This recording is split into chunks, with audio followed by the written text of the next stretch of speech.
शेतकरी बांधवांसाठी अत्यंत आनंदाची बातमी ती म्हणजे पीक विमा आता वाटप सुरू होणार आहे। त्यासंबंधी आपल्या राज्याचे कृषी मंत्री श्री धनंजय मुंडे साहेब यांनी काय म्हटलं आणि कोणती मोठी घोषणा पीक विम्याबाबत केली, ही संपूर्ण माहिती मित्रांनो आपण पुढे व्हिडिओमध्ये तर बघणारच आहोत।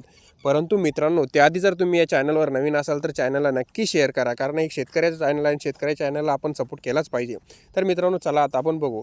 शेतकऱ्यांना शेती करत असताना मोठ्या संकटांचा सामना मित्रांनो करावा लागत असतो, आपल्याला माहिती आहे। सर्वात मोठे संकट म्हणजे नैसर्गिक आपत्ती, यामध्ये दुष्काळ, अतिवृष्टी, अवकाळी पाऊस यामुळे शेतीच्या अतोनात मित्रांनो नुकसान होते। आणि यासंबंधी आता आपल्या राज्याचे कृषी मंत्री श्री धनंजय मुंडे साहेब यांनी बोलताना आता पुढे आपल्याला अशी माहिती दिली की पीक विमा संदर्भात सर्वात मोठी अपडेट दिली आहे।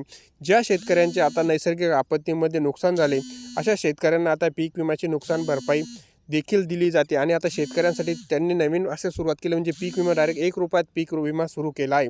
आणि ज्या पिकाला पीक विमा योजना राबवल्या जातात, या योजनेत सहभागी झालेल्या शेतकऱ्यांना नैसर्गिक संकटापासून नुकसान झाल्यास भरपाई देखील मित्रांनो दिली जाते। तर मित्रांनो, यापूर्वी शेतकऱ्यांना दिलासा देण्यासाठी शासनाच्या माध्यमातून 1 रुपयात आपण पीक विमा सुद्धा भरून मित्रांनो सुरू केला आहे। यापूर्वी शेतकऱ्यांना पीक विमा भरण्यासाठी ठराविक रक्कम द्यावी लागत होती, परंतु आता यामध्ये बदल करून शेतकऱ्यांना फक्त 1 रुपयात पीक विमा देण्याची सवलत राज्य शासनाने आता दिलेली आहे आपल्या राज्यातील शेतकऱ्यांना।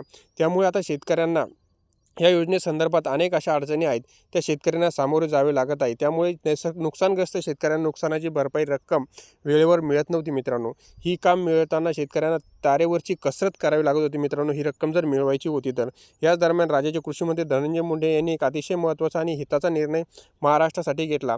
तो म्हणजे कृषी मंत्री धनंजय मुंडे यांच्या आदेशानुसार ज्या शेतकऱ्यांना आधार लिंक किंवा इतर कारणामुळे पीक विमा योजनेचा लाभ मिळत नाही, त्यांना ताबडतोब लाभ मिळावा यासाठी त्यांच्या गावातील ग्रामपंचायत बाहेर मित्रांनो यादीसुद्धा आता लावण्यात आलेली आहे। अशा सूचना आपल्या राज्याचे कृषी मंत्री श्री धनंजय मुंडे यांनी ग्रामपंचायत कार्यालयाच्या प्रमुख म्हणजे ग्रामसेवक आणि त्याचप्रमाणे सरपंच यांना अशा आदेशसुद्धा दिले आहे की तुम्ही ती यादी ग्रामपंचायतच्या बाहेर लावा, जेणेकरून या संदर्भात माननीय कृषी मंत्री धनंजय मुंडे यांनी बैठकीमध्ये माहिती दिली आहे की 5 याच समितीमध्ये कार्यकक्ष व रचना याबाबत वेगवेगळ्या सूचना निर्गमित करण्याचे सुद्धा निर्देश यावेळी राज्याचे कृषी मंत्री यांनी आपल्या समितीमध्ये मित्रांनो शेतकऱ्यांना किंवा शेतकऱ्यांसाठी कोणकोणते निर्णय घ्यायचे आणि शेतकऱ्यांना कशी पीक विम्याची रक्कम ताबडतोब शेतकऱ्यांच्या खात्यात गेली पाहिजे यासंबंधी त्यांनी माहिती दिली मित्रांनो। आता ह्या याद्या मित्रांनो ग्रामपंचायतच्या बाहेर प्रसिद्ध होणार आणि शेतकऱ्यांना आता लवकरात लवकर ही मदत मिळणार मित्रांनो। ही होती अपडेट। जर तुम्हाला माहिती आवडली असल्यास चॅनलला नक्की सबस्क्राईब करा।